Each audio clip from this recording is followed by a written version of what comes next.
आदाब और स्वागत है आपका मेरे YouTube चैनल AI वर्ल्ड पर। आज हम एक महत्वपूर्ण खबर पर चर्चा करेंगे, जिसमें पाकिस्तान की ब्रिक्स सदस्यता की कोशिशें नाकाम हो गई हैं। भारत ने पाकिस्तान की सदस्यता का विरोध करते हुए कहा है कि नई साझेदार देशों को जोड़ने की प्रक्रिया केवल सहमति के आधार पर होनी चाहिए। इससे पाकिस्तान की उम्मीदों को एक बड़ा झटका लगा है, क्योंकि उसे ब्रिक्स में शामिल होने के लिए कई बड़े देशों का समर्थन चाहिए था। पाकिस्तान की नेतृत्व ने सोचा था कि उसके करीबी संबंधों के चलते रूस और चीन जैसे देशों से उसे ब्रिक्स में शामिल होने का समर्थन मिलेगा, लेकिन भारत के मजबूत विरोध के चलते पाकिस्तान को ब्रिक्स के विस्तार में शामिल नहीं किया गया। ये स्थिति भारत और पाकिस्तान के बीच पिछले 5 वर्षों से चले आ रहे तनाव का नतीजा है।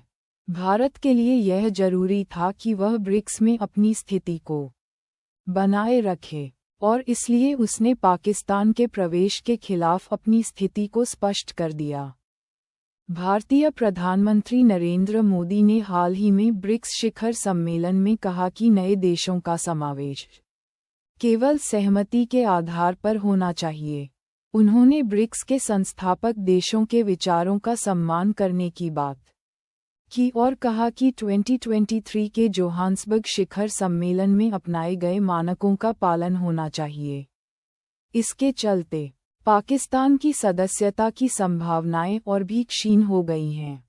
पाकिस्तान ने अगस्त 2023 में BRICS की सदस्यता के लिए आवेदन किया था, और इस प्रक्रिया के तहत अन्य देशों जैसे तुर्की, अज़रबैजान और मलेशिया ने भी सदस्यता के लिए आवेदन किया। पाकिस्तान की विदेश कार्यालय की प्रवक्ता ने कहा कि ब्रिक्स में शामिल होने से वह अंतर्राष्ट्रीय सहयोग को बढ़ावा देने में महत्वपूर्ण भूमिका निभा सकता है। लेकिन भारत की मजबूत स्थिति ने पाकिस्तान की इस उम्मीद को ध्वस्त कर दिया।